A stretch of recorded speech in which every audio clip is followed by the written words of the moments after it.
Mountain Central Time. And we are recording, this is a recorded session of the 2021, I guess I should move my, there we go, a little bit better now, 2021 Prescott College Education Colloquium. This theme, resilience in education, is a very important one and a very apropos one for the times that we are fixating and living in right now. We have a fantastic lineup in store for you. And I want you to take some time and listen to what's being offered in terms of soothing and relaxing way to keep yourself afloat in these turbulent waters that we find ourselves in the present. So we hope that this will be of use to you and that you can take the resources that you hear today and spread it as far and wide as necessary in the name of anti-racist teaching, equity, and inclusion. My name is Dr. Centae Richards. I'm the moderator for today. Happy to see all of you all here.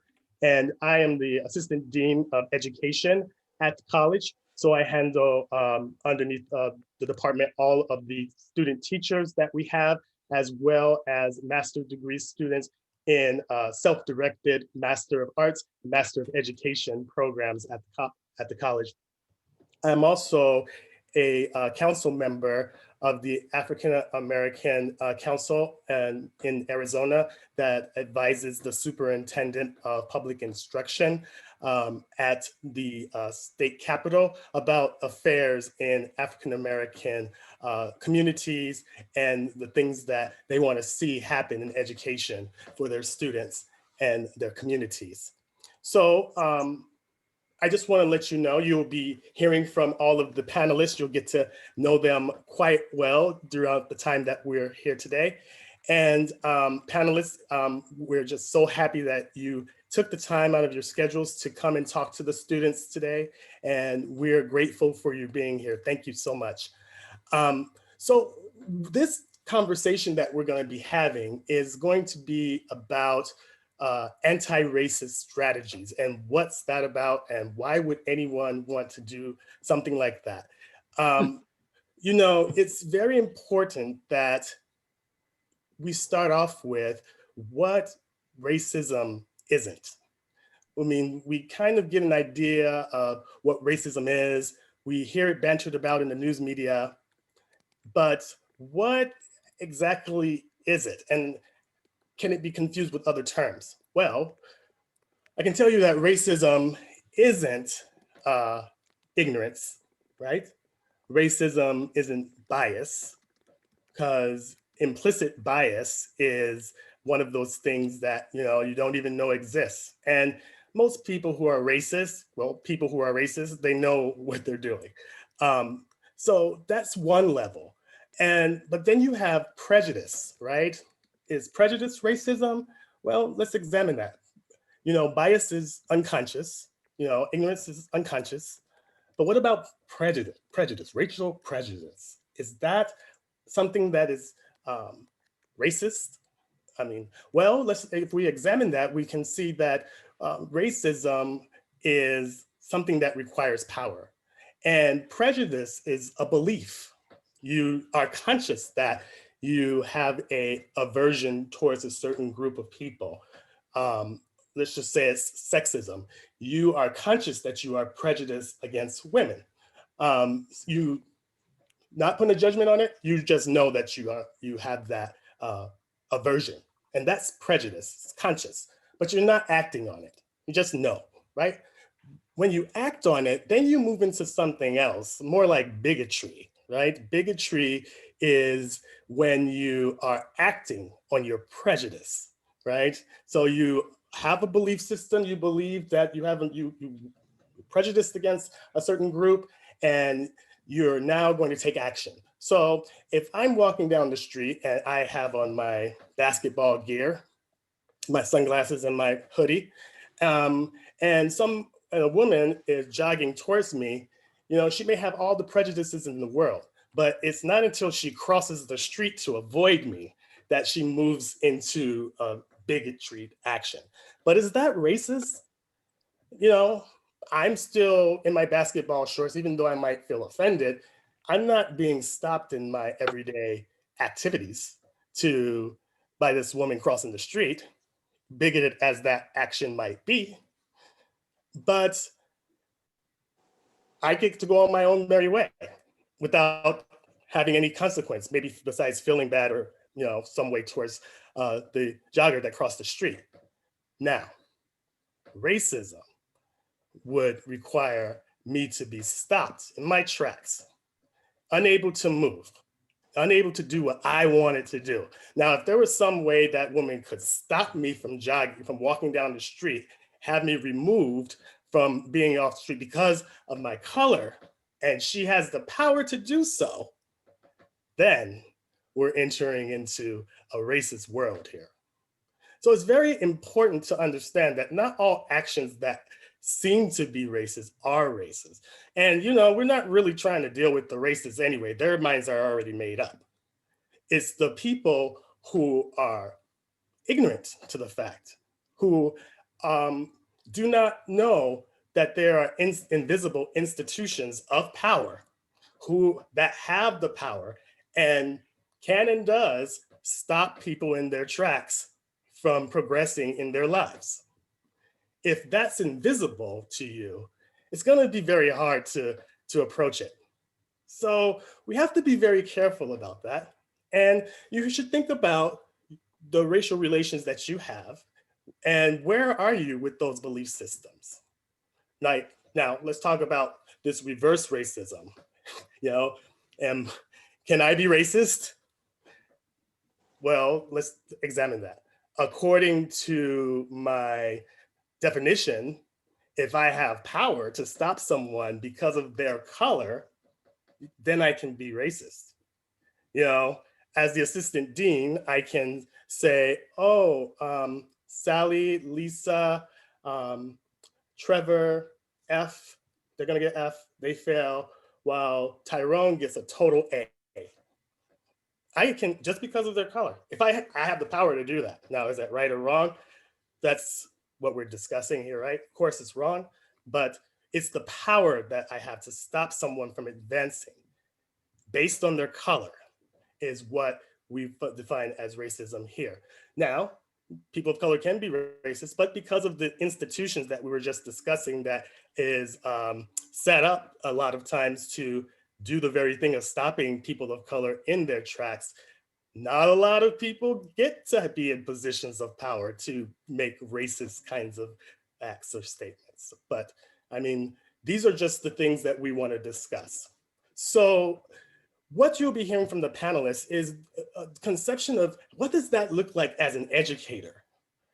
As whether you're a parent, whether you're a student, whether you're a teacher, superintendent, school counselor, educational leader of any kind, you want to be able to ask, you know, what kind of tools do I have in my toolbox? Let's just say I recognize an institutional systemic barrier that could be construed as racist.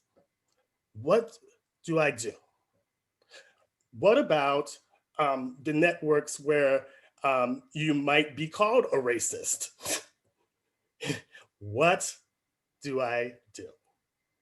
Right? And I will conclude by saying that I believe in the power of education so much. That's why I am in the position that I'm in, and a lot of good luck too. But I love education because that's the only way that I know of where wealth and power can be moved writ large, en masse, en masse. And if we have the tools, then it's important to use them to deliver equity. Now, equity, real quick, is let's just say there's a hole, everybody else in 6 feet under, and everybody's sitting on top of the land, and there's people in the hole, and those people in the hole are suffering. Equity would be the land, the dirt that we would put into the hole to fill it up to the level of everyone else. Those resources don't come out of thin air. And that's usually the political struggle that you see today with equity, is the reallocation of resources to fill in the gap for those individuals. As a parent, it's important that you know these structures. So with that in mind, I want to set the stage for this conversation. Once again, you could be any kind of educator to benefit from what you will hear today. Okay, so what are the tools that we need to dismantle racism? Let me introduce some of the panelists. Panelists, you will have 1 to 2 minutes to answer 2 questions. You should answer one of either of these questions. The first one is, what is anti-racist teaching and what does it look like in practice, considering the broad audience that we have?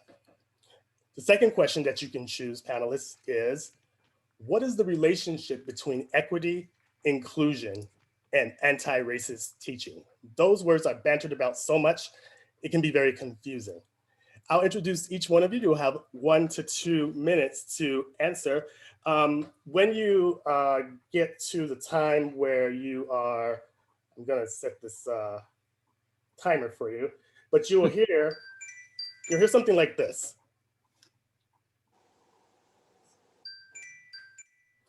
That means your 2 minutes are up, and please complete your thoughts, but recognize that there's more questions to be entertained.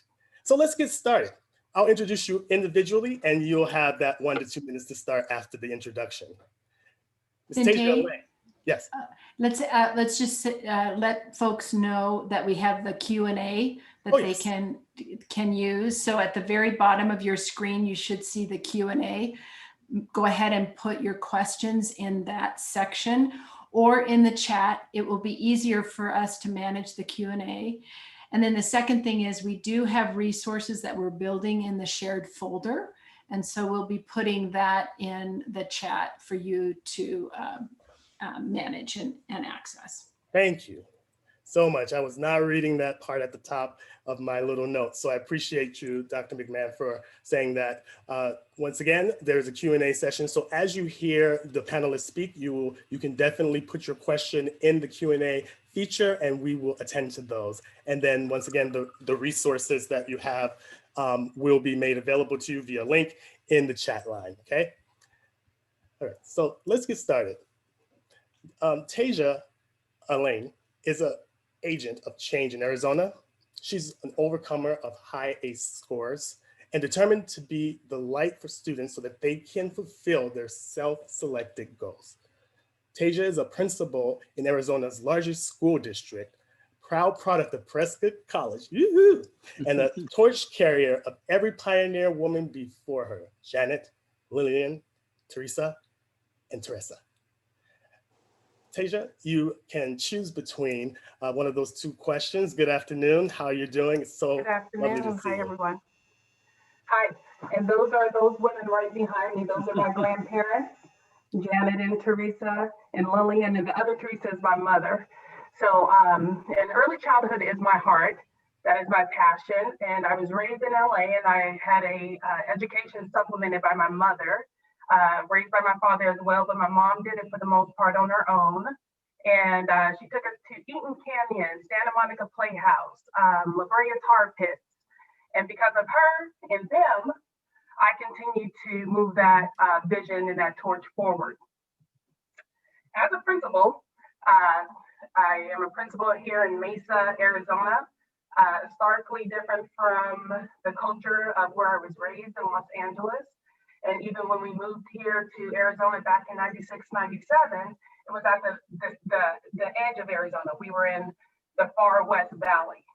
And it's been really eye-opening for me as a leader in my current position, that we have these very beautiful mission and visions, but when you pull the curtains back, we don't really see the caring and the well-being of students really being addressed.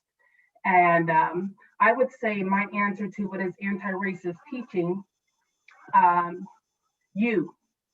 it really falls on the laps of the teachers and the instructors and the ones who are in direct contact of our students.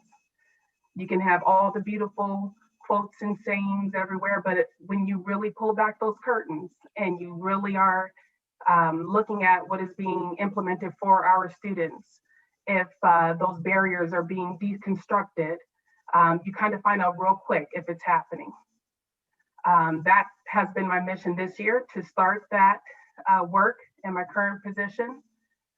That requires us to really be vulnerable and to be adults and get ready to have our feelings kind of tapped on about our approaches in the classroom. We're adults, and it's going to hurt still when we find out, ooh, I may have been doing something incorrectly. Ooh, I may have been pushing my own agenda and not having the students' best interests. But I think starting to decompose that work together as a staff, as a district, is the beginning of anti-racist teaching. Thank you. Thank you. Lucky to have you. Thank you so much for being here. Dayna Talamante-Montoya is a mother, educator, first-generation college graduate, and lifelong learner.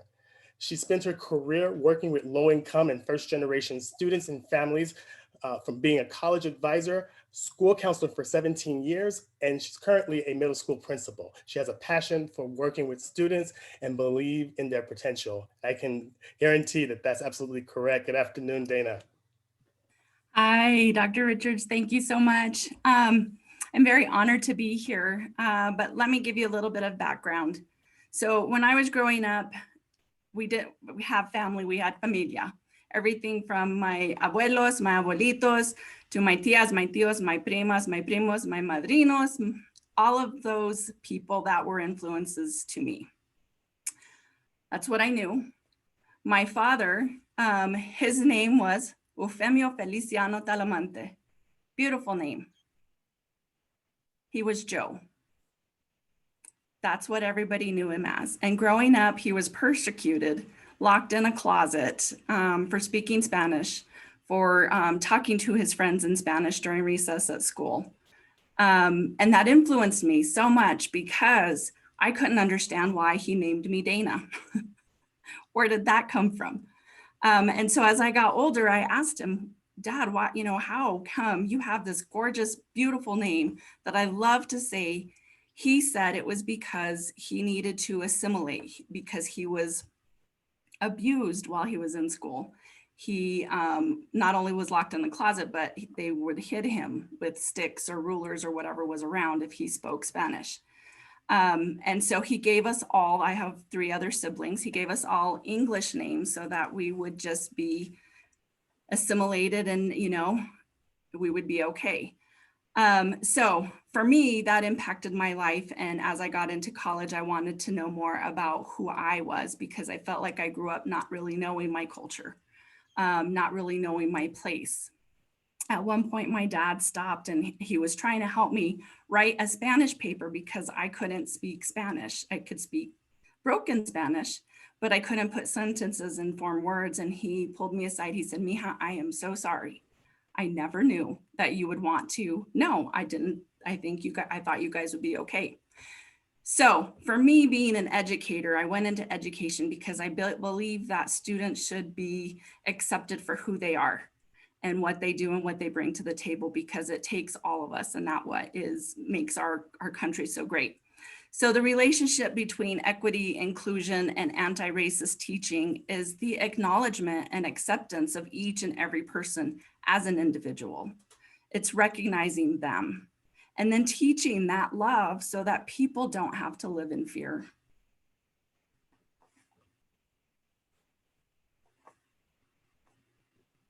Thank you so much. Such a powerful, very powerful testimony. Thank you for being here, and we appreciate hearing more from you. Mr. Raul Millan is an educator at West Lynne Wilsonville School District in Oregon. He's a first-generation Mexican-American in the United States and is excited to be continuing his education from a Master's of Education in Secondary Teaching to a Master of Educational Leadership to pursue his administration credentials, to become an administrator. As he states, quote, I look forward to continuing to share the room with those that have different stories and narratives to best serve as a future administrator, end quote. Happy to have you, Mr. Millan. How are you doing today?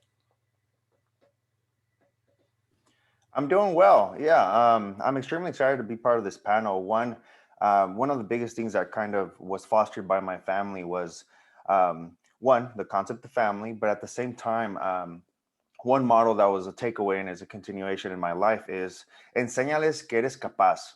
Show them that you're capable. Okay. As first generation Mexican American, I'm extremely excited to be part of that pathway, right? That one is full American, but I place Mexican. Why? Because I'm extremely proud of my roots. Soy orgulloso de mis raíces. And as I tell and I mentor my Latin American kiddos in our affinity group, I inform them that there's such power in acknowledging the pride in both aspects, right? But returning back to the questions, I want to refer to the anti-racist teaching and what does it look like in practice. As a young educator, before contract status, it was very difficult to kind of find the space on when to push back and when not to push back. It creates anxiety because there's this weight of trying to show them that you're competent, right? But at the same time, if you might speak out of line, right? When we talk about our crossroads or our train tracks per se, when we're out of line and we're speaking out of our subject matter, that is kind of what caused me to minimize my voice in my first 3 years in my district, and it's a reality. But with that being said, the way I was looking at anti-racist education during that time is find educators that can speak for you at that given moment, right? Now that I'm contract status educator, I look at it in the senses, one, prior to being contract status, I looked at it in my realm, my classroom. And how did that look like? I made a PowerPoint for you all. It should be in the handbook. And it refers to anti-racist teaching present in the classroom is, do not ignore the racial conversation, right? If a statement is called, do not ignore it, whether it's referring to it then and there, right?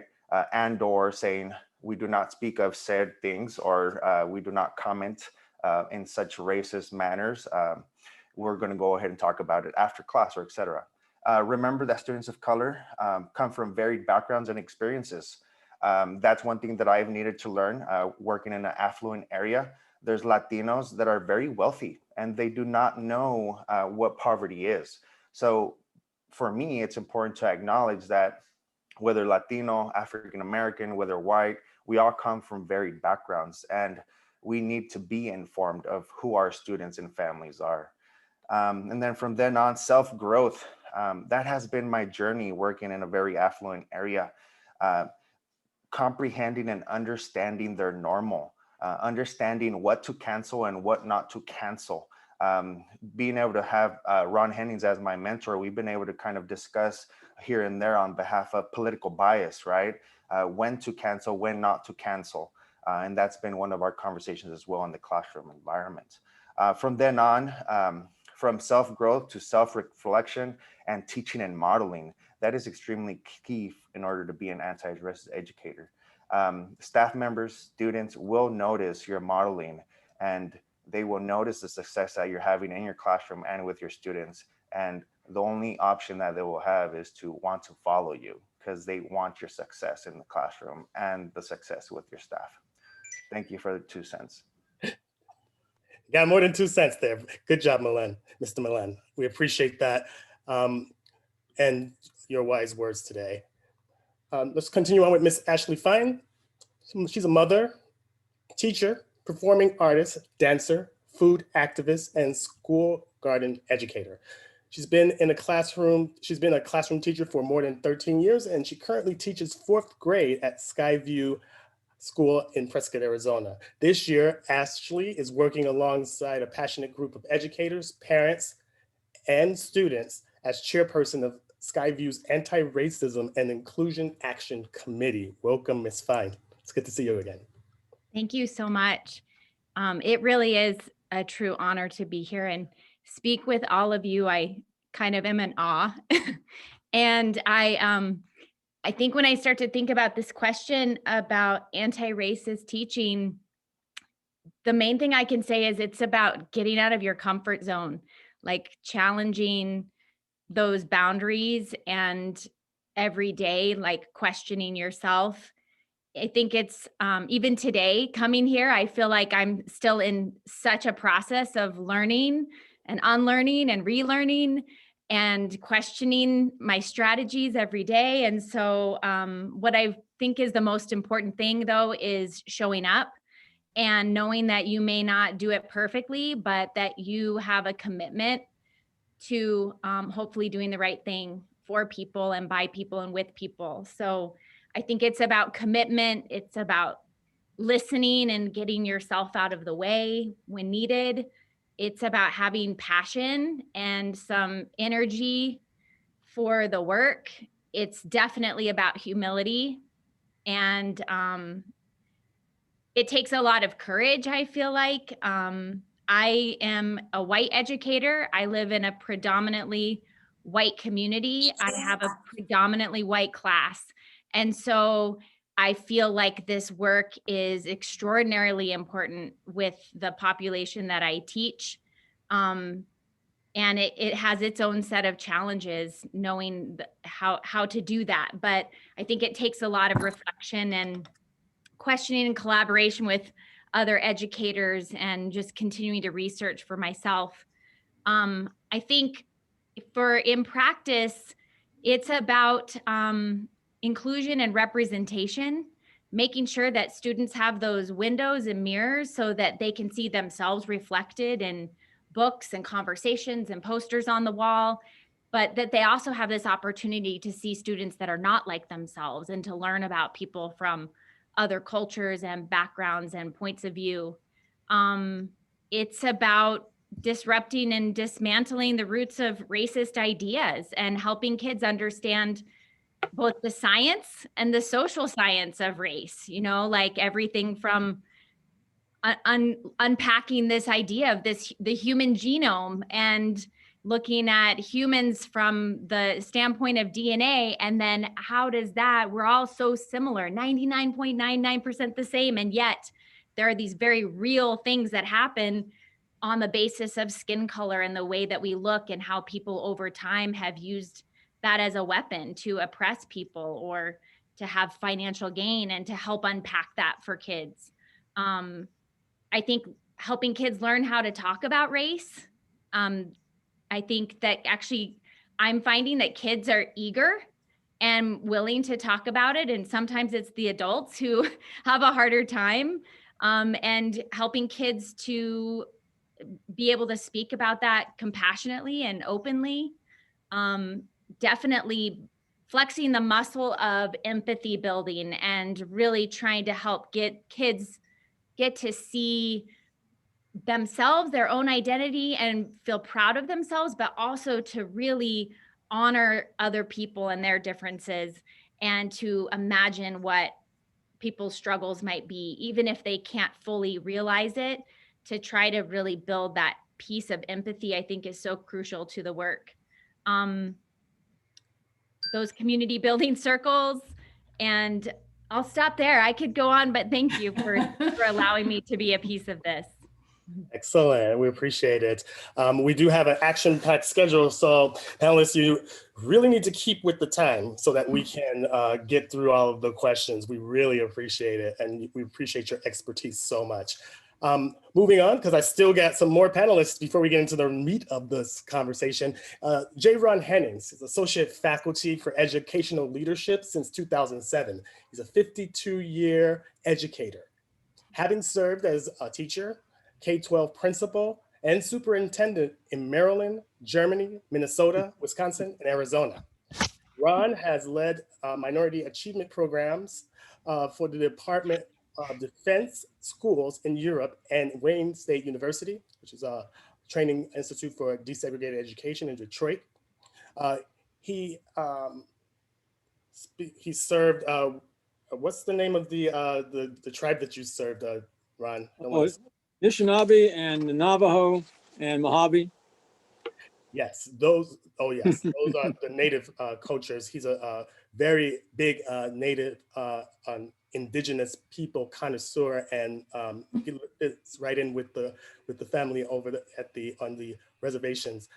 He also has speaks Dene and works in Dene school communities and is the Prescott College liaison to the Navajo Nation Teacher Education Consortium.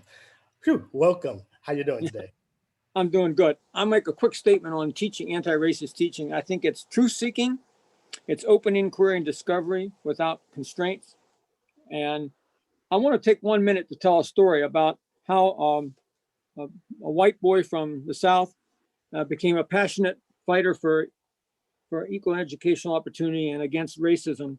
When I was a young boy, 8 or 9 years old, I would go into the woods and I would play with my two friends. And they were African-American boys, and their grandmother had been born into slavery, and she would take us in and give us coffee and milk and things like that when we were playing. Well, those two boys were sent to the local country store one day to buy fuel oil for the heater for their house in the wintertime. And the store owner put gasoline in their can instead of fuel oil. So they took it back to their house, and Ms. Maggie, she tried to put the gasoline into the stove, and it blew the house up and the house down and killed my two friends. And I heard them screaming in the middle of the night when they were dying. That's where my passion comes from. Very powerful. Thank you, Ron, for that reminder of why we do what we do. Last panelist, last but certainly not least, Dr. Yvonne Curtis has served public education for 40 years in California and in Oregon across urban, suburban, and rural communities. Throughout her career as an educator, serving in roles from educational assistant to superintendent, she has always served the most vulnerable, invisible, and underserved students. She seeks to spend the remainder of her life inspiring, developing, and leaving a legacy in public educational leaders to lead for equity. Such powerful statements. Good afternoon. How are you doing today? I'm doing great. I see that you've already unmuted me. Well, I am humbled by the stories that we've already heard and the examples of anti-racist teaching. And there's always so much to say about this topic. So I always wonder, where will I go? Really quickly, I was born in New Mexico, raised most of my childhood in San Diego, where I got told a couple of times that I was different, but really wasn't quite aware that I was considered different than the people around me until I went as an adult to live in Oregon. And I've been here for 30 years. I've served in 7 different communities, large and small, as you heard in the introduction. And it wasn't until I arrived here that I realized I was a person of color. In fact, when I called my mom and told her that I was doing all this work leading for equity, she wanted to know what that was. She was a bilingual teacher in San Diego at San Diego High School, teaching students who crossed the border to go to school and then go back home at night, because you could do that in those days. And I told her that I was a person of color, and she said, "No, you're not a person of color. Only African-American people are people of color." Because when she grew up in New Mexico, African-American were people of color, and the Indios were the Indians, Native Americans, and then there were the Anglo New Mexicans, and there were the Spanish New Mexicans. So we've always said we're Spanish, but recently with the Geno Project, we found out we also have Comanche and Apache blood. Now, my family used to say, "Oh, we don't have any Indian in us." But my ancestors have been here since the 1500s. Now, I'm smart enough to know we're probably not just Spanish anymore. But my parents spend their life assimilating. They didn't know and still probably don't know what that term means, but I realized that as I look back. When we moved to San Diego, even though my mom was a bilingual teacher, she did not want us to speak Spanish. She didn't speak Spanish in the home. Both my parents spoke Spanish, but they just thought there was no use for it, and they wanted us to learn English. A couple times we asked about it, and they said, "You don't need it. There's no need for it." I remember one time my dad telling me, you can do anything you want to do, but you will always work 3 times as hard. You're a woman and you're Latina. In my family, everybody worked hard. So I just said, okay, that's just the way it is. I worked full time through every single degree. I didn't get my doctorate degree till I was 50, the oldest one in my graduating class. And here in Oregon, I've served in a community that was predominantly Native American students from Warm Springs Reservation. I've served in communities where I was the superintendent in a school district that became majority minority Latino while I was there. And now I'm in a community where our largest minority are families that come from Guatemala who speak 2 different indigenous languages, Mayan indigenous languages that don't even have a written component. I identify now as Latina. Earlier in my life, I was told I was Hispanic, but I still struggled to know what that really is, right? When my ancestors have been in this country longer than most people's ancestors, the border just kept moving from where my family comes from. So I am used to always being alone and the only. When we were in San Diego, a lot of other Latinos would tell us we're not like them because we weren't migrant, we weren't part of the ELL programs, and we were not welcome in groups that were Chicana and Chicano because we were the New Mexicans, those people who took their jobs. So it feels like every place I've been, as I look back on it, that's why I guess I've learned to just kind of be the only. So in Oregon, I was the only Latina superintendent for 8.5 years, the only person of color as a superintendent for that long. Now we have more, which is delightful. I had planned to retire for a bit and when I left Portland and then decided I needed to be back in the work. So that's why I'm back in my position. When you talk about anti-racist teaching, I guess what I would say is at my level, it is about calling out what you see is racist, not calling the people racist, but looking at the institutional barriers. And I do it daily in every single thing we do. So every decision we're working towards, I will call out and say, do you see how this has left out these groups of students? That is institutional racism. And if we allow it to go on, that's racist. And so I just jump right in because I'm in Oregon and I keep ending up in these communities that are mostly white. They're aware of equity. They want to be equity focused, but they have no idea what they don't see and they don't know. So I like the words wondering, like I wonder how this group of students is doing or these families would feel as a woman to survive in Oregon in leadership positions all by yourself. You have to go about the work with love. It has to be that your purpose is about love, but you also have to treat those that you're working with who don't see it with love. You have to become their allies and help them understand what they don't see. So they're the ones I'm allies to in this work. So I'll stop there. Thank you. Such powerful words. We have as you can see, we have a very knowledgeable and powerful group of panelists to entertain these really tough questions that are facing educators in this time.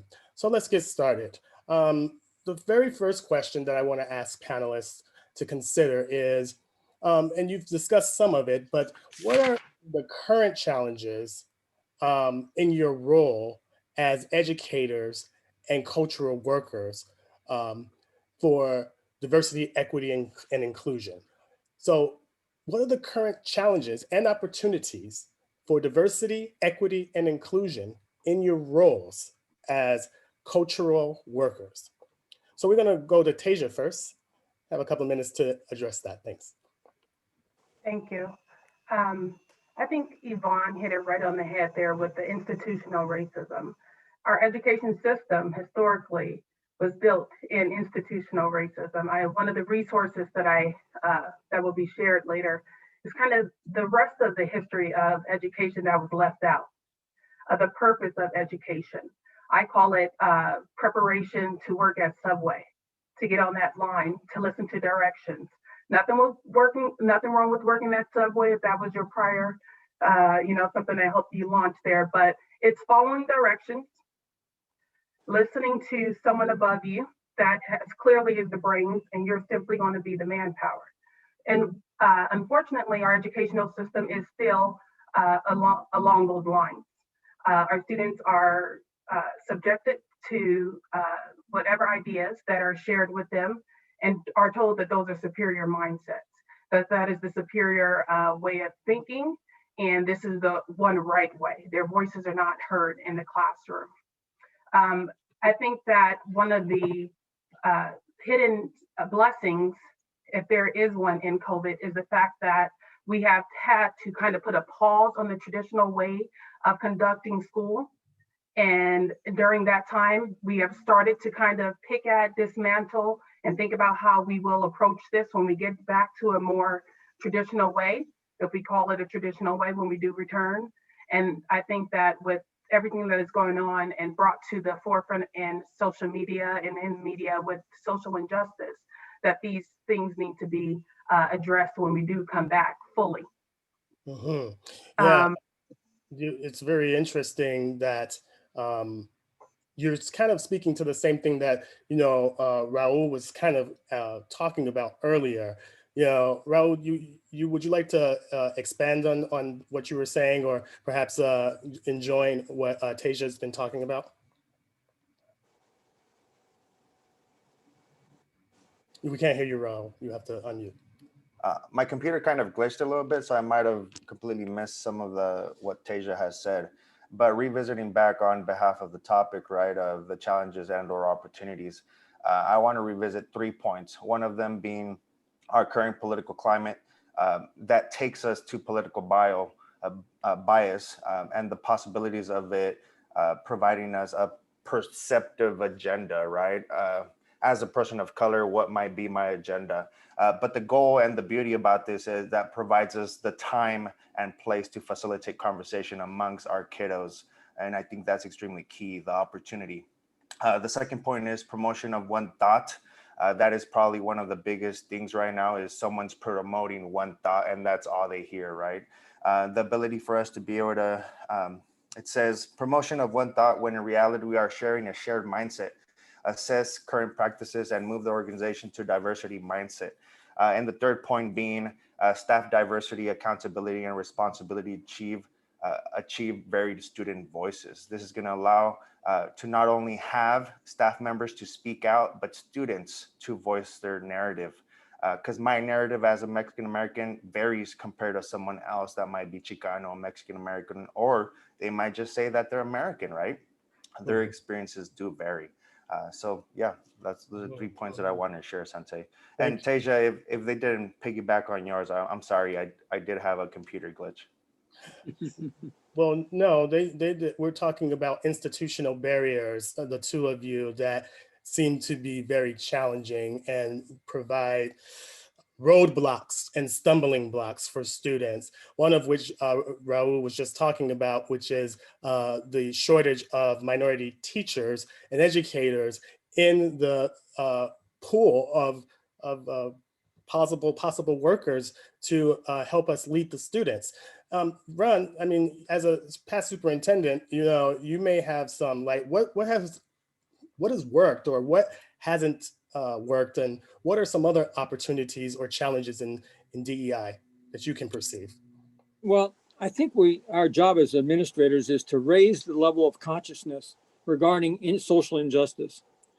Most Anglo people have very little concept of social injustice at any level, especially a personal level. So I always would go into the school district and disaggregate all the performance data, all the performance indicators, graduation rate, matriculation rate, program participation rate, all these indicators of equal educational opportunity. And if there was any distinguishing difference based upon ethnicity, race, SES, or gender, that would tell us where we need to intervene. And so disaggregating this performance data is absolutely critical. No more averaging of data, or that we mask what's really happening to children. Excellent.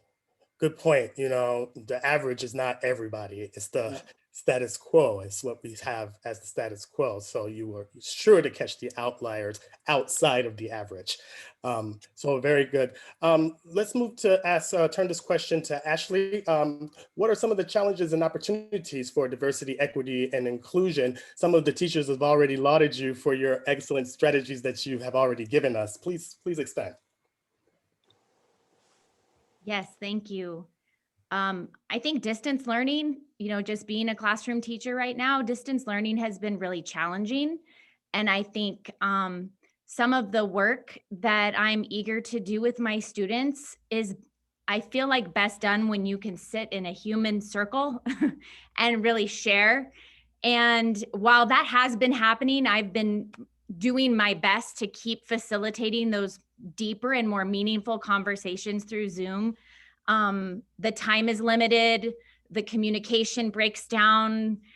And so I feel a little struggle there. I do see inequities in access to resources for some of my students. And I think our school is small enough that we've worked really hard to try to provide support materials and internet and computers and driven books to kids' houses and whatever we need to do. But not every family is set up from the beginning with the same resources. So that has presented a challenge, but we're doing our best to address those. I think one thing that is challenging is just the intense amount of racism in this community. And there's been, over the past 4 years, a political climate that has, for lack of a better expression, allowed some folks to climb out of their hate holes. And it's not uncommon to see the Confederate flag waving on trucks around town. And to live inside of that is really challenging. And I guess then within every challenge is an opportunity, right? Like, where better to start to tick away at these problems than right in the middle of, you know, the belly of the beast, so to speak.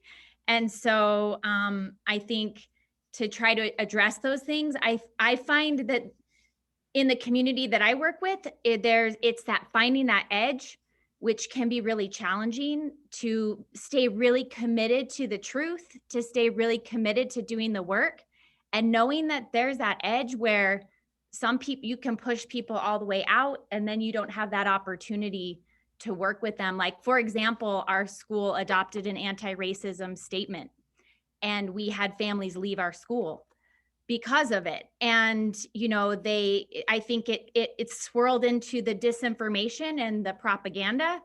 And, you know, I felt like the statement was really a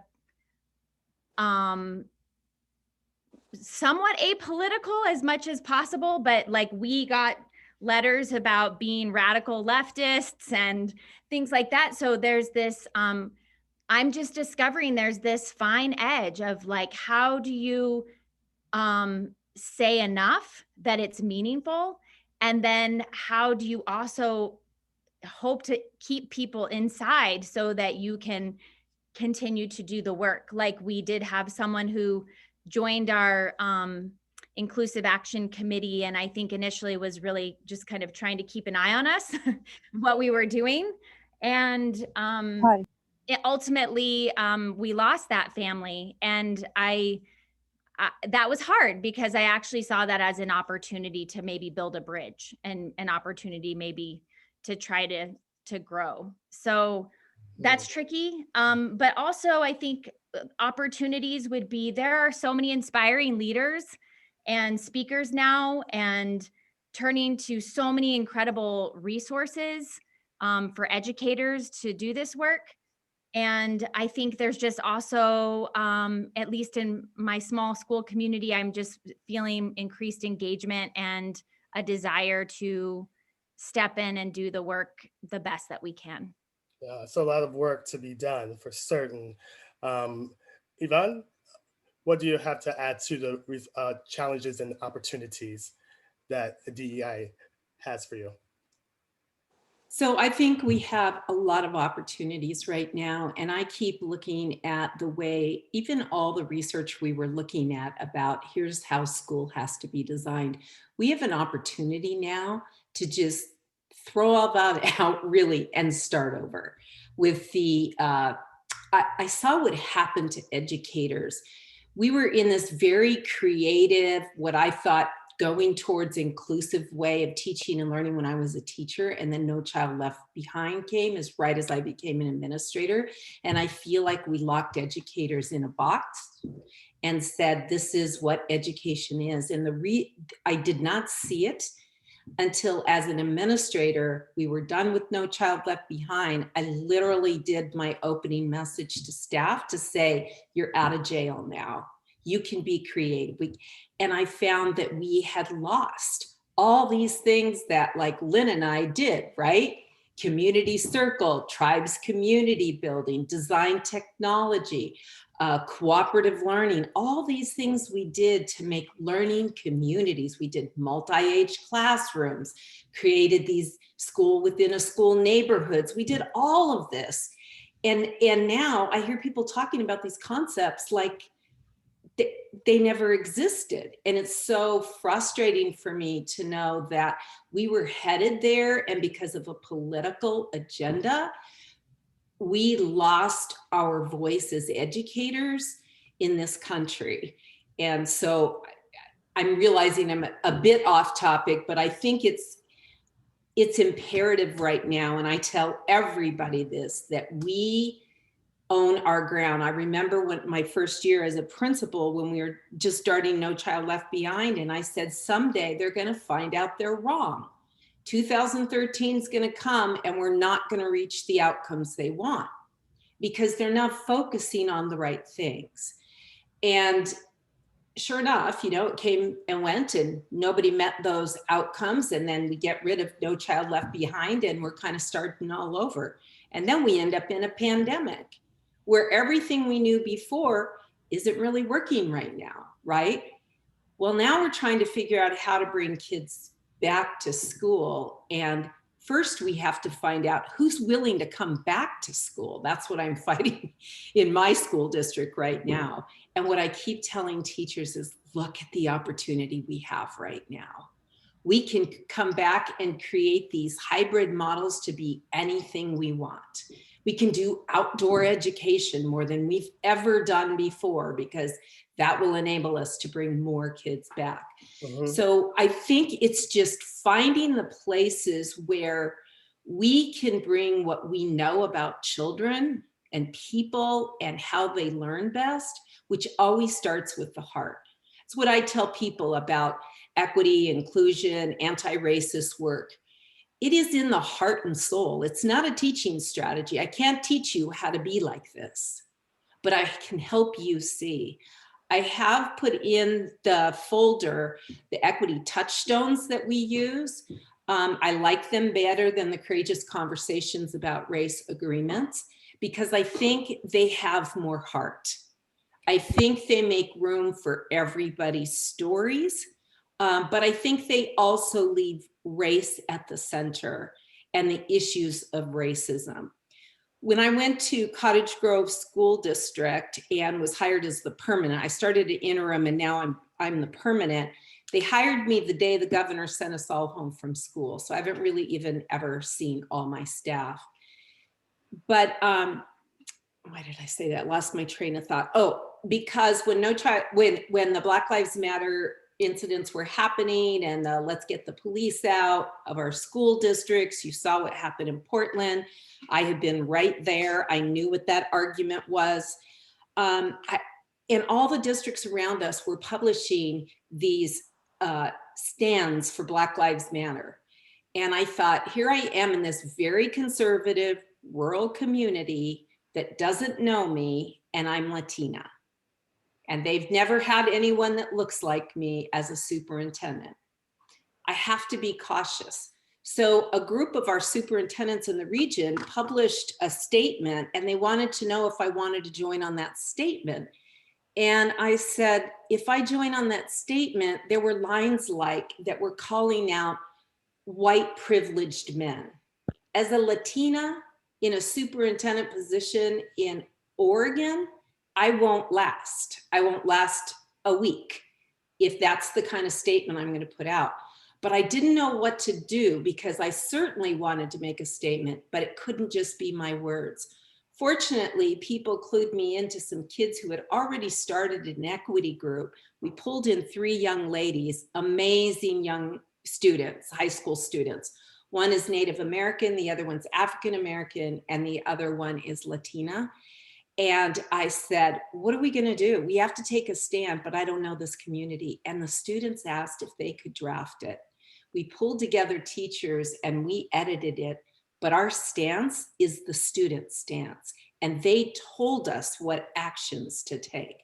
So I've also included that in the folder as well.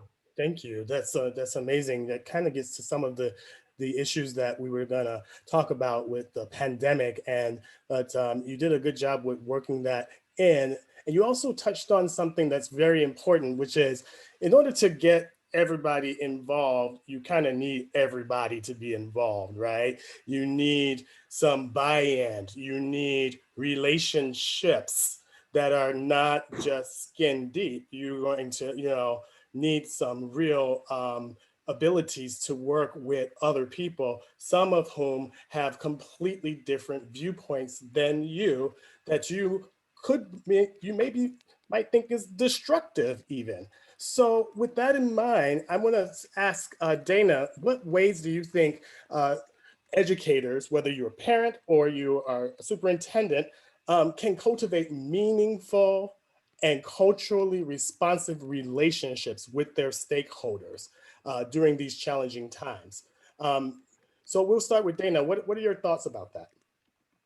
Yeah, so I think one of the important pieces is having tough conversations, right? Staff sometimes are super uncomfortable in starting dialogue with students, especially if they are not a person of color and they feel like, how do I introduce this when I don't really understand? So I think having those tough conversations with staff, making the conversations a priority within the school, and then monitoring progress, making sure that we are all walking the same talk and doing the same thing. It's kind of like if we have one teacher that allows headphones in the class and the others say no, then it's pitting mom against dad. And so we have to make sure that that is a school-wide process where we are teaching acceptance and allowing that uncomfortableness to happen. It is uncomfortable for a lot of folks. So I think we have to address it, acknowledge it, and then move on. So what do you think about parents? Well, that's a constituent group that is very powerful and very instrumental to the very functioning of the school. And in these types of times, how does an educator, or from a parental perspective, how does a parent manage the school systems? I'll give you a moment to rejoin that if you have anything to say, Dana, and then I'm going to ask Ron as well. Mm-hmm. Yeah, I think that's where we reach out to our parent advisory or parent teacher groups, PTAs, PTOs, and develop the language there and get buy-in from those organizations, because they're going to support the teaching. Mm-hmm. Ron, any thoughts? When I've gone into highly racist communities, be it northern Minnesota or western Arizona, what I do is I outreach to groups that I think can influence public opinion. The first group I reach out to are the pastors of the local churches. We have pastor meetings, and we get together once a month to set the tone and to generate support. I meet with the Chamber of Commerce. I meet with the local Rotary Club and the Lions Club. I'll look for allies wherever I can get them. The local editor of the local newspaper, so that he gives favorable press to what we're trying to do here. And then any community partnership I can establish, Boy Scouts, Girl Scouts, so we can all pull. It takes a lot of horses to turn this wagon around and head in a very different direction. Absolutely. Thank you for that. And what about you, Raul? Do you have any thoughts on ways to begin to cultivate, coming from as many perspectives as you can? We have a lot of constituents here that are wondering about this. What are your thoughts? Yeah, definitely. So I was able to reflect upon this question a few moments, and I kind of tallied my responses. I like to kind of get everything on paper, that way I don't forget my thought process behind everything, right? So point one is asked to learn who the student and family is, learn their story, where they come from, their personal narrative. My narrative in my classroom might take a role to let them know who I am, but their narrative is what needs to be glorified within the classroom environment. Number two, develop and teach classroom expectations based on shared values and family culture. Maybe in their household, they've been taught you're the only thing that matters. In my classroom, they all matter, right? To where I have to facilitate that conversation and say, hey, you do matter, but in this space, you're not an only child, right? We have 34, 35 other students that have a narrative that's valid as well. Point three, model, teach, encourage, and create space for students to apply empathy. That is extremely key. When we are able to empathize and learn what it means to empathize, it is extremely key for students to know this. Why? Because they put themselves in their partner's shoes, right? They try to comprehend it. They're doing their best, right? Number four, take the whole class as a varied narrative. As an educator, it's very easy to say, hey, this student, because of their test scores, not too bright, when in reality might be the brightest in the club or on the field, right? So being able to be very intentioned that we all have narratives and we're all strong in our own subject matters. Point five, problem solving with restorative justice practices, not shame, but listen and actively have a space for empathy. Again, kind of returning back to the empathy work. One needs to be very intentional on how we have a protocol for students that might call out other students on behalf of racial comments, racial statements, etc. That protocol is not to always just simply as cancel, but restore that trust between staff member, student, and student and student, between student and student. Why? Because you're gonna have these kiddos for almost 180 days. If this happens in the first, second week, you've already completely, and you don't facilitate empathy within conversation and understanding, then there's no space for restoring that friendship and restoring that relationship with you as well. So those are my 5 key points on being able to cultivate a meaningful and culturally responsive classroom. Thank you. And Dr. Curtis? I'm sorry, I was focusing on the Q&A. Oh, well, I'll get back to you then. Keep Okay. on that. We appreciate your attending that for us. I want to think about the ways to be culturally responsive when then we're talking about just talk about a place where just say there are all white people, or you happen to find yourself as a chocolate chip in a sea of milk, like I tend to do all the time. How is it that you keep these individuals who might be outliers from feeling exposed, vulnerable, called out, or window treatment, and have their become a token for the education system, and then on the other side, to what degree is it important for white students to know about Black history or Jewish history or Native American history? Remember that, it stands right now that whiteness, not white people, but whiteness is oftentimes in the United States the measure by which everything else is measured. And that's invisible. No one's going to tell us that. But how do we make these systems more visible so that you can create structures to rebel against them? So that's the question that I have. Ashley, I want to know, what can I do tomorrow to expose and make visible and strategically transcend the current white-centric focus of our education systems? And I want to preface this by thinking, when we say white-centric, we're thinking about what the status quo in education is. If you pick up a book, who's in that book, right? When you look at the history, in whose interest is this history book written? And who's being excluded from the history? And what is the reason for that exclusion? And what are you going to do about it? So we're talking about the status quo, which is a white-centric structure in the United States of America. So just want to preface that, Ashley. What are your thoughts on that? Yes. And I first want to just acknowledge your comment from a little while ago. I come from a Jewish family, and my first memory is of adopting my brother, Jason, who's African-American. And when you talked about a chocolate chip in a sea of milk, I think that my brother often felt that growing up. And I've had some recent conversations with him about that and just trying to really feel into that, what that was like for him, because he was my brother. And I actually didn't think about that much when I was a child, unfortunately. It wasn't until I became an adult that I started to think, wow, your experience as my brother was so different. And he was so close to me that I didn't recognize it until I was older. So anyway, I just want to acknowledge that and thank you.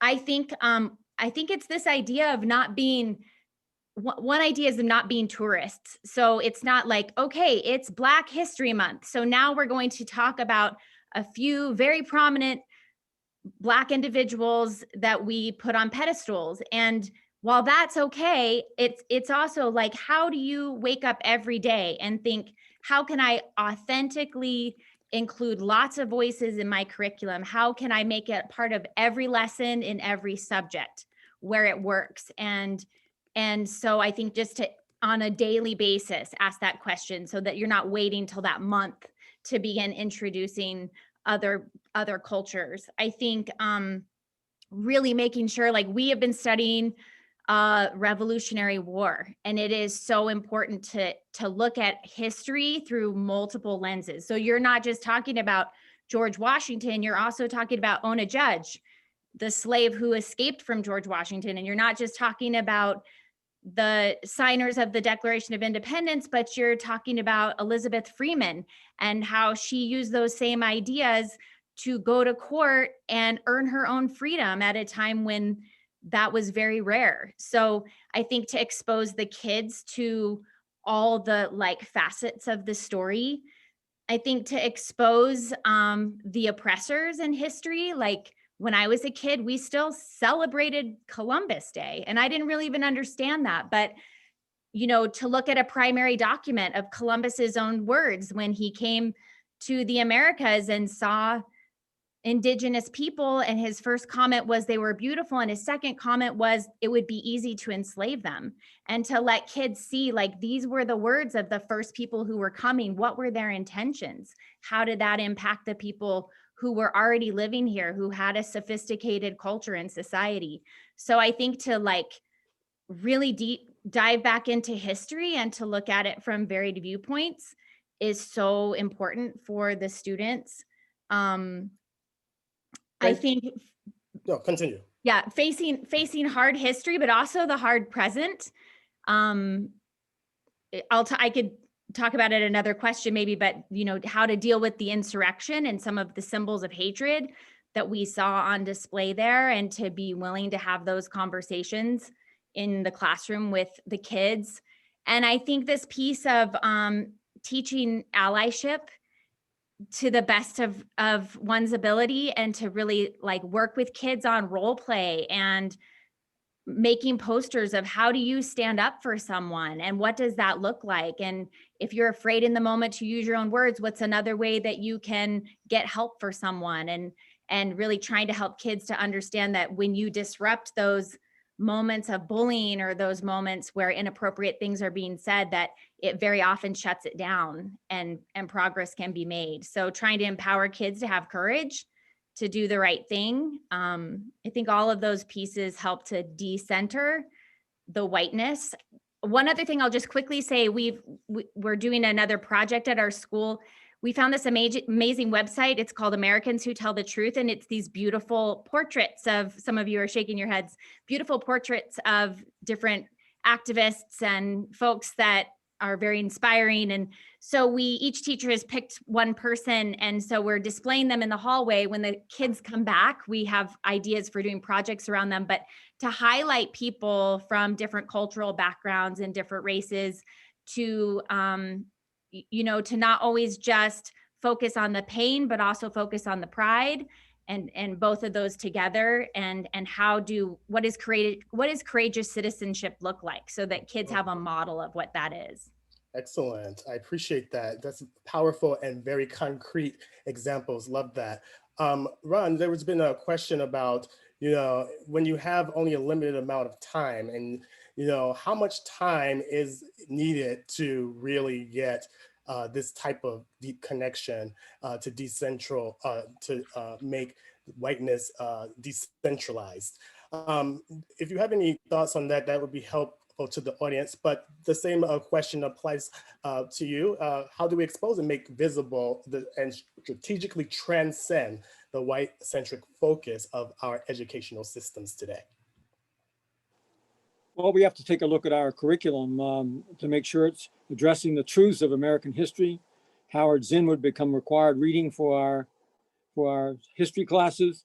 We need to be honest and truthful about what has happened in our history. There are things that we can take pride in as Americans, and there's things that we need to own the shame, and to make the corrections in our literature selections, in our science readings, in our library collections, so that it reflects the wealth and the richness of our country, not the Anglo or Eurocentric viewpoint that we may have had in the past.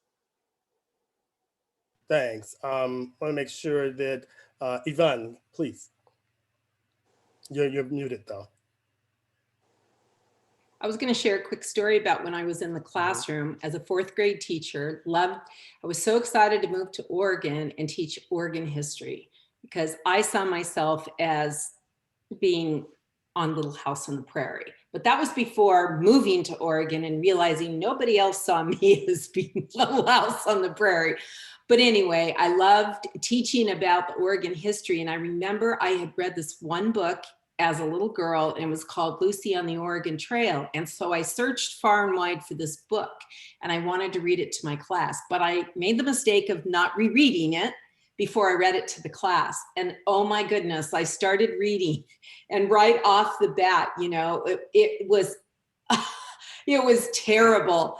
So I stopped right there and said to the students, oh my gosh, here's what I've just noticed. Like, I read this and I don't remember this part.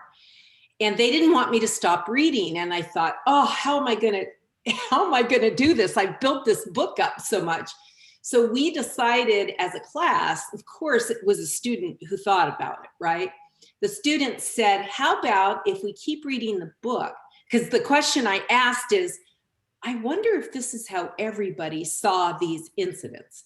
And I said, I wonder, obviously the Native Americans, and how did they see this? So the kids themselves started taking on the perspective of how they had it and started doing some research on their own.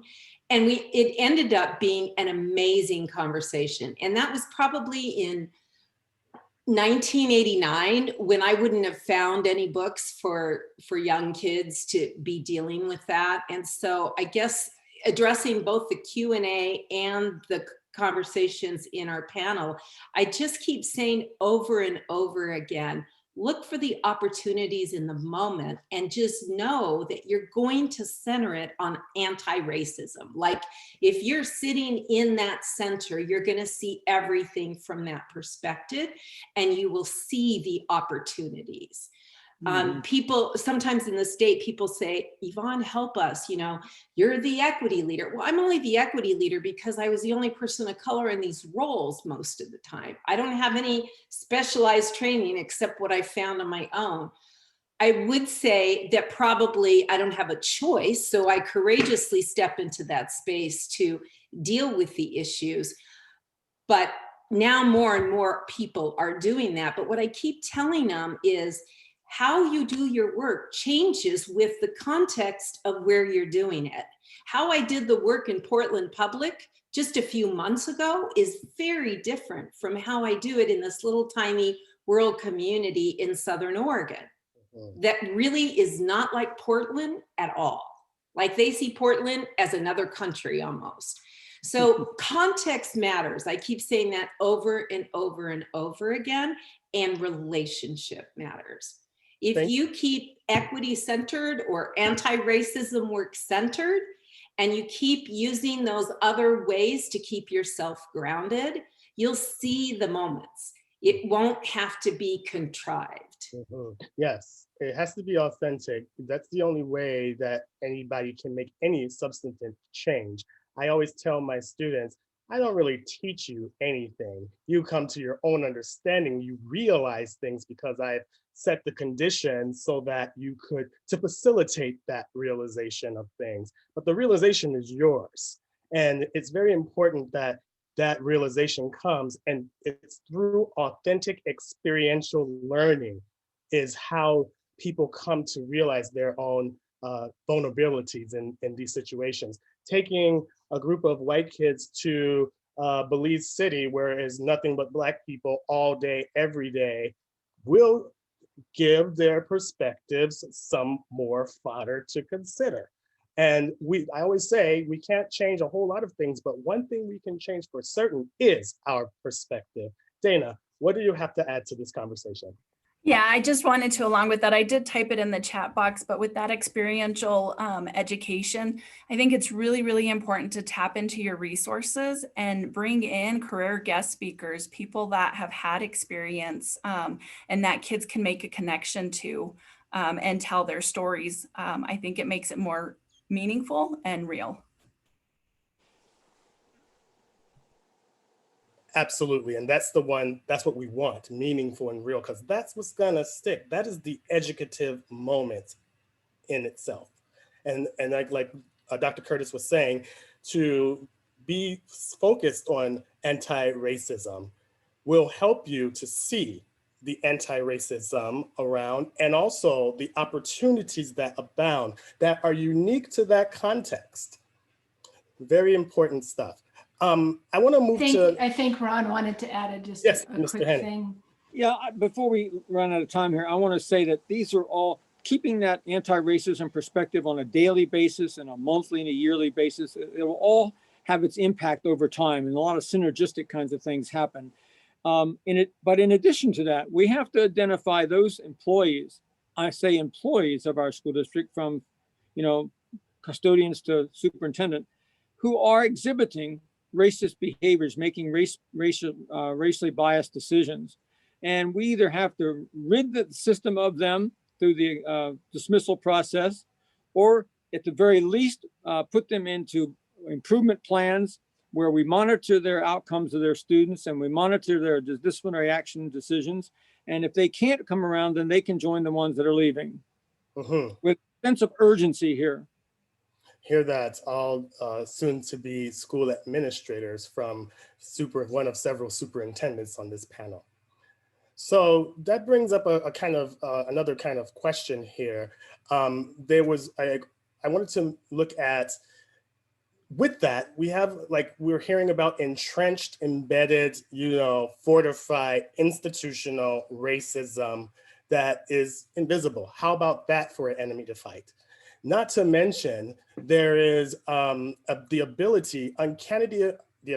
uncanny ability to silence the voices of the individuals, and especially the students, who are the ones who are supposed to be the most vocal and the most vociferous of all of us. But they are taught how to just sit in rows and desks silently against all of their natural instincts, and learn a culture of being spoken to and not talked to, and not having the ability to respond because their voices have been silenced.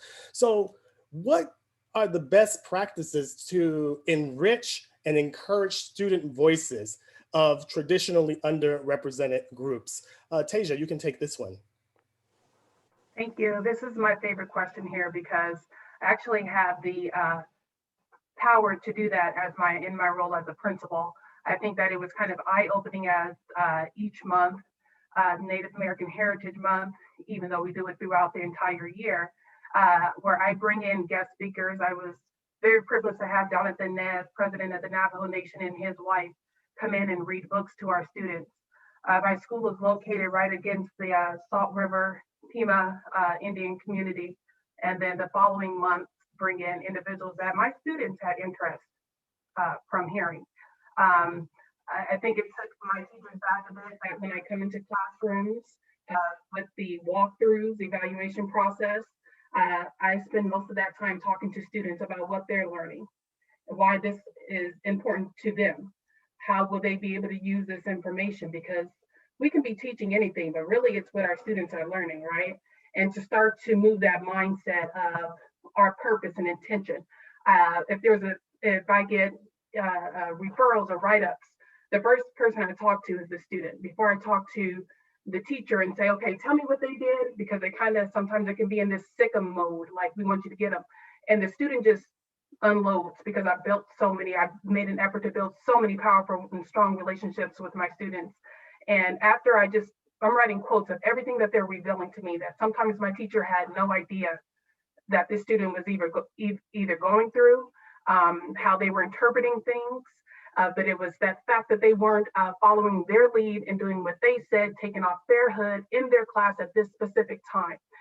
And it's not going to be a overnight culture change on my campus or in the district, but I know that I have the power at my school to start that change, to make sure that my students' voices are heard, that, wow, she's focusing more so on the student. Yes, we are serving the students. They're not here to serve us. And I absolutely love that role, and I love to be the advocate for my students on my campus. Thank you for that. Excellent. Same goes to you, back to you, Dana. What do you do to encourage student voice, or what can those that are listening to us today can do? What can they do? Yeah, just kind of piggybacking off of what Teja said, I think relationship building is super important. Get to know students and who they are and where they're coming from, and be real and genuine, that authentic relationship building. Find common ground. What is it that they need and what do they want? They have a voice. Let's hear them. We need to hear them. 3, build leadership capacity with that group. Help them find their voice and then help them build it, because then they can deliver podcasts to the school. They can do blog posts. They can be the face, right, of our underrepresented groups, and make that change. And then the last piece is just to keep moving forward. Don't put all these things in place and then sit back and say, okay, it's there. It has to be monitored. It has to become part of the norm. And we have to keep pushing forward, because if we don't, then we have lost that momentum. Excellent. Thank you so much for that. There are some questions out there. We'll have some time for a small Q&A session, I believe. Raul, do you have any thoughts to add to ways to enrich and encourage student voices? Yeah, definitely. Looking at it as an educator, we have a lot of power over our curriculum, right? But at the same time, we have to consider our standards. So one, right, should select and or follow curriculum, should engage conversation with all kiddos, right? If not, modify and connect to the standard. Minimize space where parents and district can push back, right? Cover your butt, connect it always to standards. Be intentional in your work. Self-representation, make the class environment depict your students' environment by having them create projects about themselves, origin, etc. It might be very easy for me to decorate my classroom, but it's more powerful when you ask them to create something that depicts exactly who they are, not just assuming like, oh, you're Mexican American, let me put this Mexican flag, right? Let them decide who they are, let them represent themselves in their PowerPoints, etc. My following point is student collaborative journey and sharing of personal experiences. It's one thing when they turn in an essay.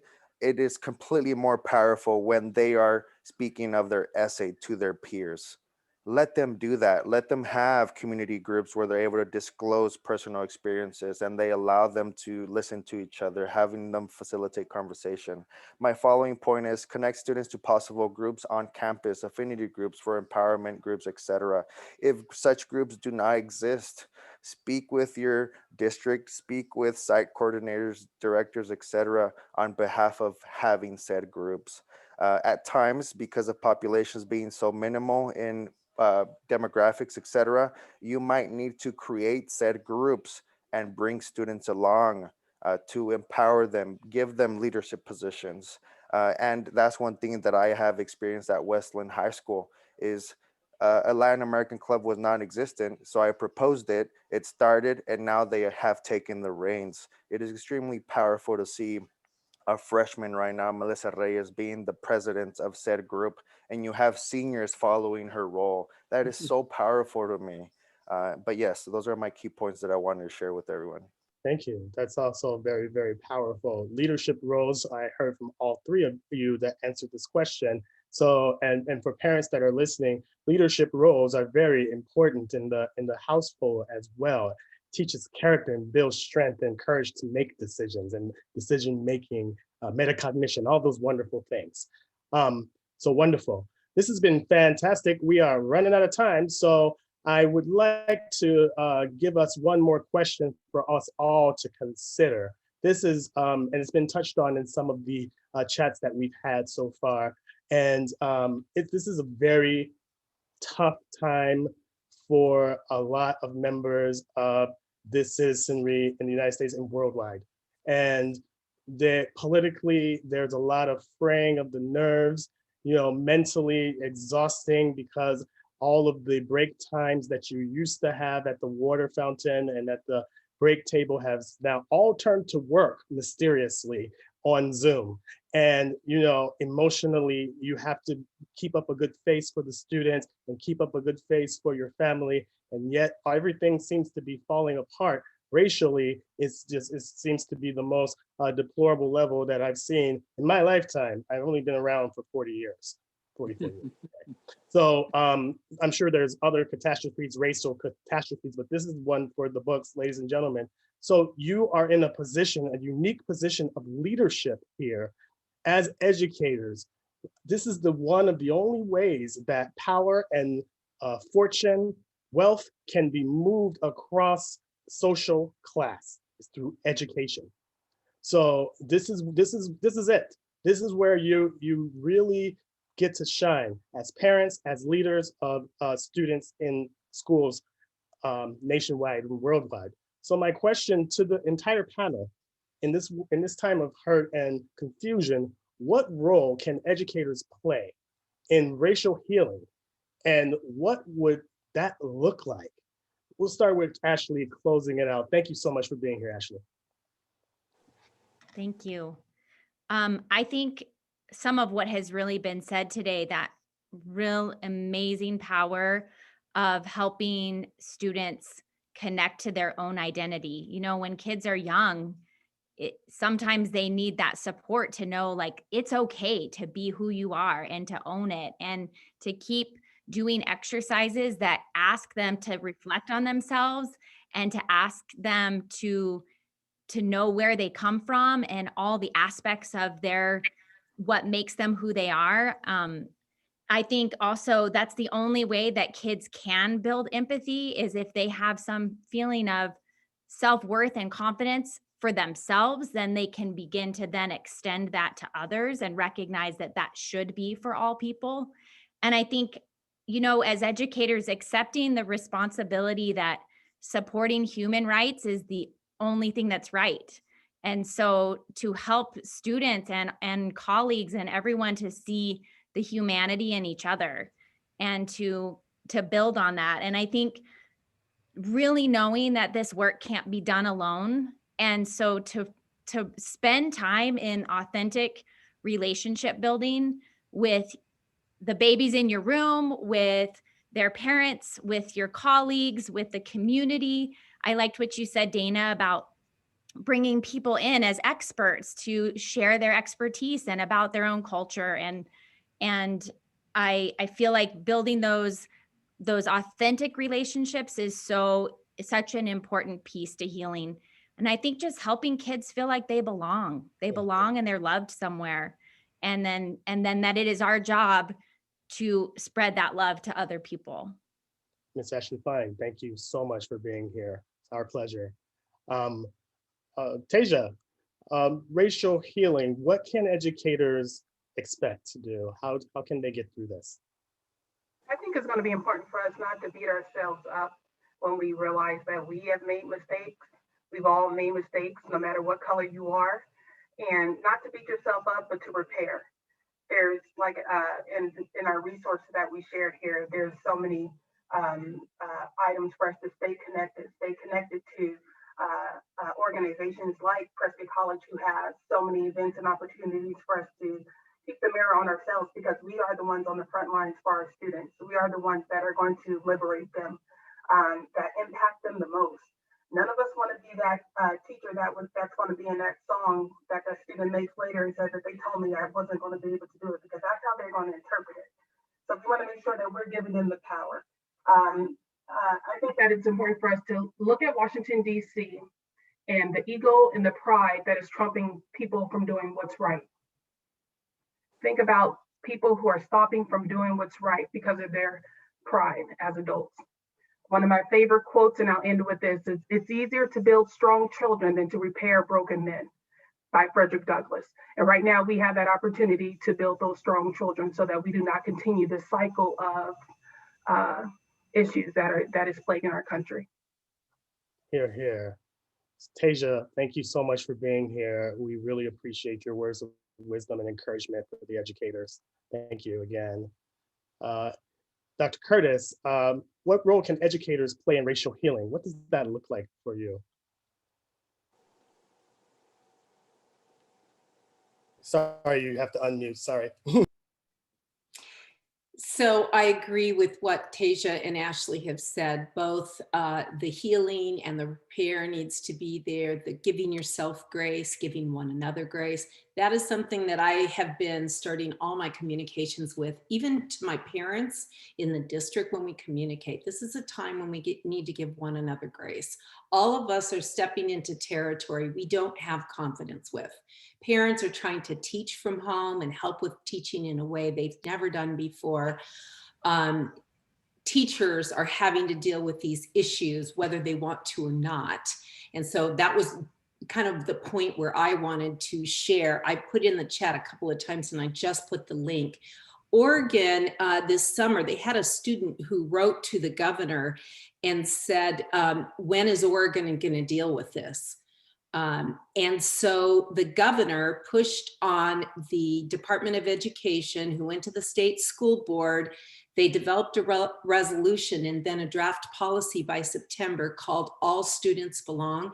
And we are now required, every single educator in the state, well, first, every single school district by January 1st had to have a stakeholder panel to develop their All Students Belong policy and administrative rule.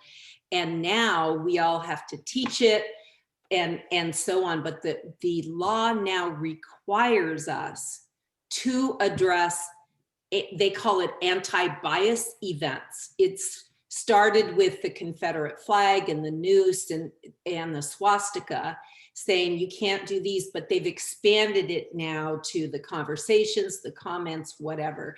It is now seen in the same level of importance as addressing issues of abuse. And our own teachers are telling us that that is how we need to introduce it to all staff. Like deal with abuse, and this is right there. A student makes a comment, something happens in your classroom, that's a stop everything and deal with it. Now our teachers are afraid because they don't know what to do.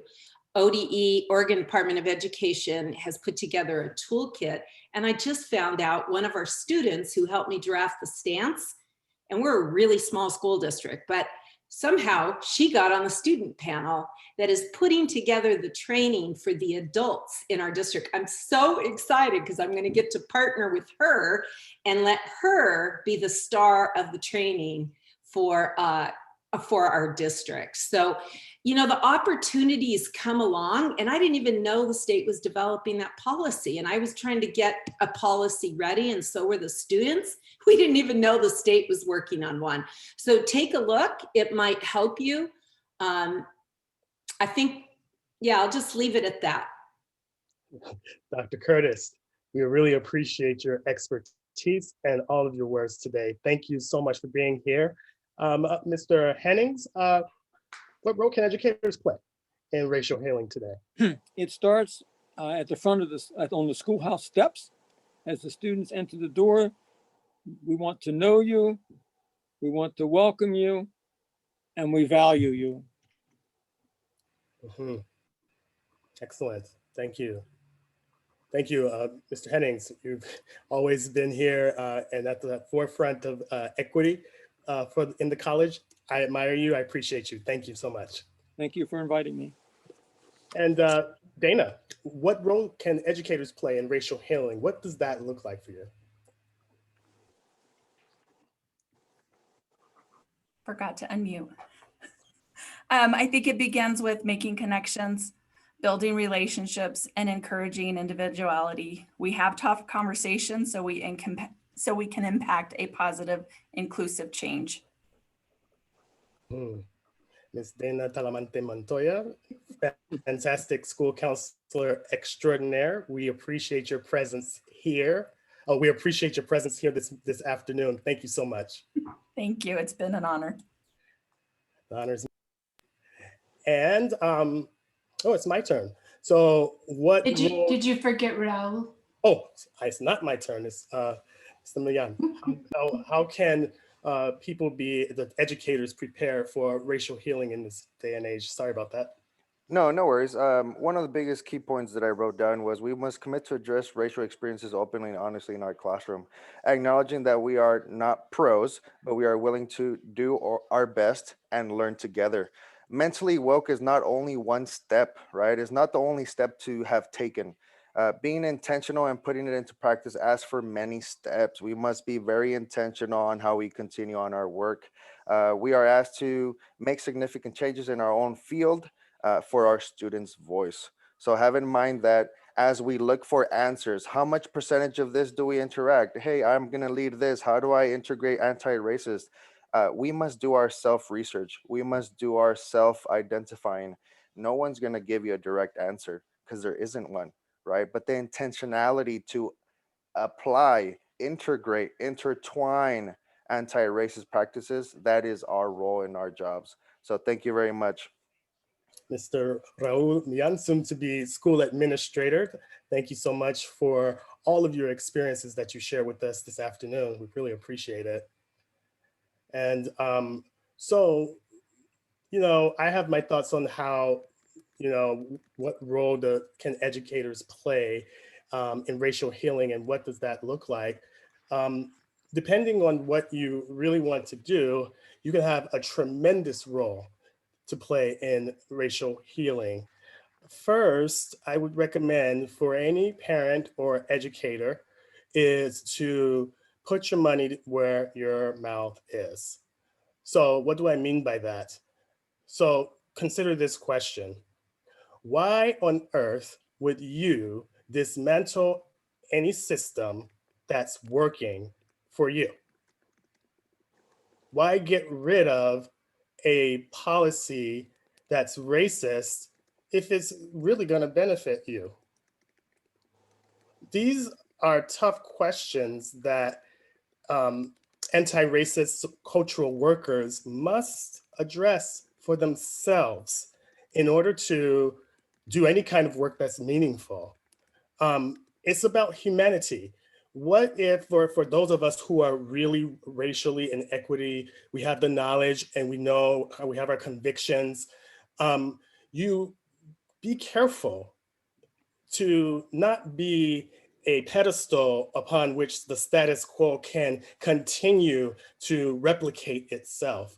For example, real quick, one of my friends was in the supermarket with me, and her son was swinging something that he shouldn't have been swinging in the supermarket. And a white guy says to her son, who was Black, "Boy, if you don't stop doing that, that's gonna fall down on your head." He said just like that. And to which the mom, who was Black, said to the guy, "What? I just heard you speaking to your manager over there. You don't speak like that. What are you trying to do? What are you trying to say?" And boy, did she like into him for points? And so to the point where I had to like think of, okay, we need to get out of here. So, because this is an all white neighborhood and here we are starting this ruckus. So as we were leaving, we get in the car, we drive away. It looks like, Bonnie and Clyde getting away. And as when we're driving away, she says to me, laughing, ha, ha, ha, ha, ha. She's like, boy, I really told that guy. And she goes on and on. She had this wild look. She was really up on her pride and felt really good about herself. And I asked her, I said, well, what if the guy was on a limb? We could see that he was on a limb trying to communicate with the little black boy. He did it in the wrong way, yes, but he was on a limb trying to, be friendly.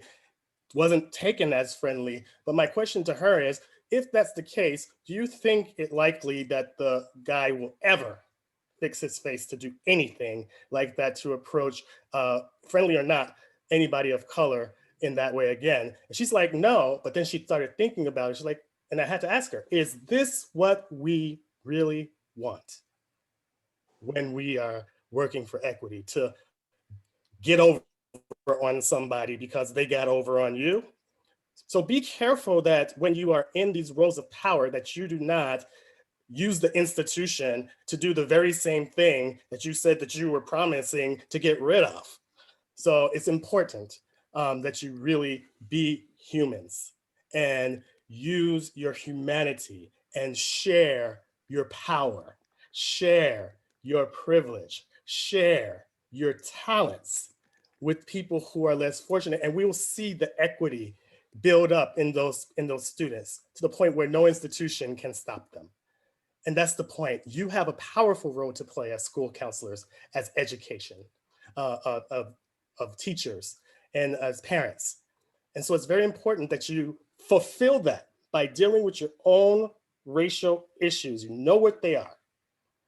And not that they're going to be resolved overnight, but like Raul was saying, the very thought and the very action, the step towards abolishing racism goes a long way in actually abolishing racism. So we need to do that. And that's it. I really appreciate your time here. We're about 10 minutes over. We still have a full house. There are Q&As to be had. We want to make sure that if you have questions, that they are entertained by the community that we have assembled for you before you leave. So I just wanted to make sure, Lynn, that there aren't any questions that the panel can address from the audience. I think that we have already addressed many of them, but this is what I recommend, since this was so powerful and we needed this time. We're not going to take a break. I'm going to close our colloquium out in the next 10 minutes, and you'll get a little time on the back end. So in the meantime, I would like for you to go ahead and start putting questions in the Q&A, and our panelists will continue to respond to those. They will be recorded in print, I think. I think that's correct. And we'll make sure that they get put back into the shared Google Drive. There are a couple of things that I'd like to close this colloquium with. And one is the fact that we've had a tremendous response to the wonderful attendees who came. We've had amazing sessions. Every single presenter or facilitator has worked so hard, and they're continuing to work hard. I am myself going to be continuing this work over the next few days. I'm going to be putting the YouTube videos in a drive that we will share out. It will be on the Prescott College YouTube drive. We have to do a conversion, so it will take a few days, but you'll be able to come back to some of these presentations that you were not able to see or that you want to see again. As far as the required session yesterday, I have emailed everyone that was participating in the crisis intervention session. So, and I've sent them the quiz that I will then as soon as I score all the quizzes, we'll get certificates out to you. The actual shared drive where all of these wonderful handouts will be continued to be built over the next couple of days as participants and panelists and presenters give me that information. So don't just visit it once, visit it more than once, because there will be more. I want to close with Dena Simmons' quote that really started this conversation for all of us for this colloquium. Teaching for an anti-racist future starts with us, the educators. An anti-racist educator actively works to dismantle the structures, policies, institutions, and systems that create barriers and perpetuate race-based inequities for people of color. Educating students to see and respect the humanity and dignity of all people should be a national imperative, especially if we want to heal and have a future as a nation. So in closing, if you could just make some comments in the chats, we'll be capturing those for your closing remarks. I always like to do this in my professional development sessions where I ask for the last word or phrase that someone is feeling at the end of a learning like this has been. So do those in the chats. I will also put in the chat the evaluation form for the colloquium. We want your honest feedback. Let us know how it went for you, what worked for you, what maybe needs improvement, things you'd like to see next year. So I'll be putting that in the chat as well. And lastly, I want to let you know of something that will be happening this summer. And 3 of our wonderful instructors for our MEDL program will be helping Centae and I, or Dr. Richards and I, put together a summer institute. The outcome of that summer institute will be an equity plan for your classroom or your school or your district or state maybe. How powerful would that be to create a model in the state of Arizona or the state of Virginia or the state of New Mexico that Oregon is trying to accomplish. So more will come out about that as we plan, but that is the ultimate goal of this institute. And we hope that you'll bring teams of people to this institute to come away with an equity plan that you can put in place starting in August or September when your school starts. Whether we're in session in person or not, it's an important imperative. So with that, I'm going to go ahead and we're going to leave our webinar open. If you would please do the evaluation form, that would be great. I just put it in the chat. And Brenton, if you would do me a favor and put the shared drive link back in the chat too, that would be great. And we'll keep responding to your wonderful questions, and we will stay open as well. Not everybody needs to be here as long as Centae and I will be, but we'll be here for the next 10 minutes.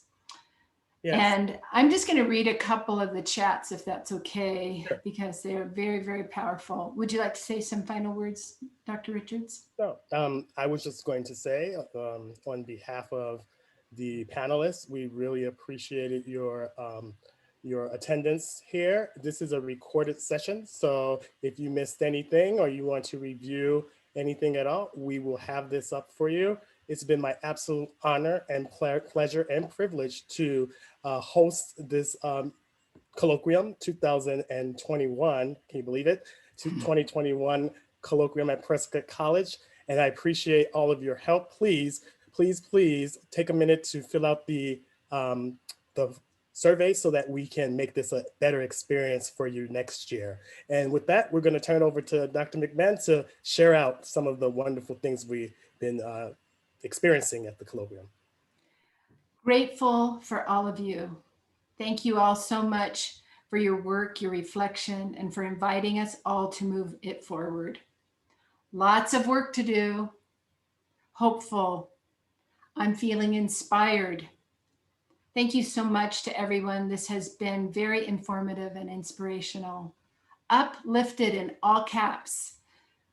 Thank you all for sharing your personal experiences and knowledge.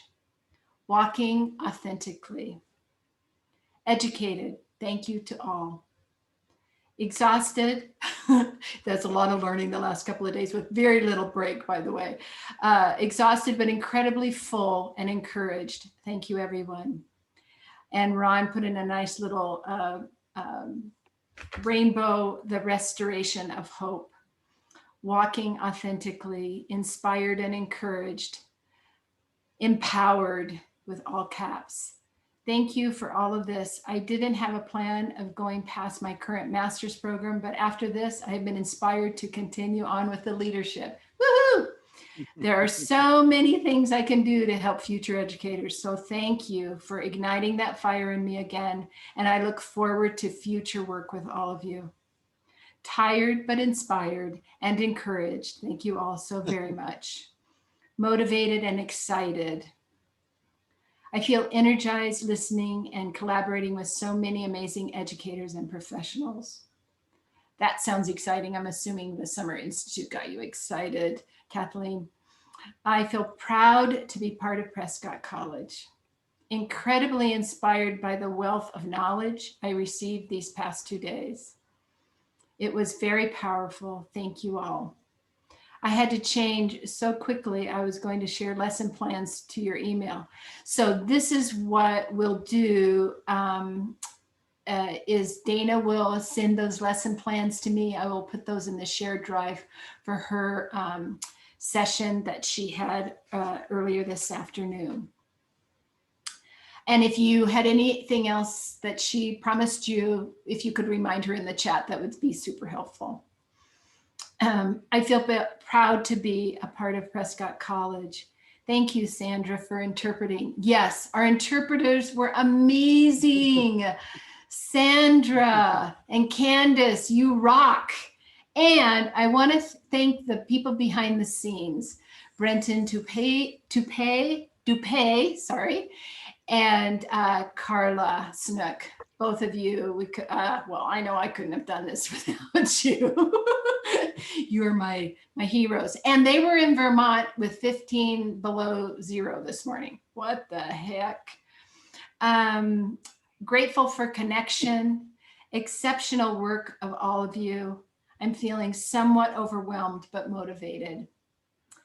And if you did not receive the quiz, email me at Lynne, Lynne .McMahan, McMahan @prescott.edu. And we will be putting emails and names of our panelists and our presenters in the shared drive so that you have all of that. I feel appreciative for everyone who made this happen. Thank you to the interpreters from Giovanni. I feel ready to learn more about all of these topics. So much gratitude to all of you for this incredible panel, colloquium, lots of food for thought, then action. Thank you all for the great information that we had received today. It was a day full of great presentations. Your personal experiences have been great to hear. Now I get to share what I have learned with colleagues, encouraged and motivated to continue within the educational setting and moving forward. Thanks for those lesson plans, Dana. Amazing, in all caps, says Katie. Oh, thank you, Brenton, for putting my email in the address. And thanks to everyone at Prescott, says Giovanni. So with that, have a wonderful rest of your Saturday afternoon and weekend. You well deserved. Your time off is well deserved. And thank you to all the staff, particularly Dr. Lynne McMahan, who helped to coordinate this. This has been an outstanding colloquium experience, as we have heard. And kudos to you and the staff and all the people that helped out to make this possible. And with that, we're going to stay around if you need to, but this colloquium has officially ended. We will be around if you need to talk with anyone for a few minutes. Panelists, if you want to stay, you can, but you feel no obligation to do so. And thank you so much for your time and patience with technology today. Take care. For those of us who are leaving, have a good weekend. And Yvonne, I asked, oh, did she leave already? Darn it. Okay. I have to get some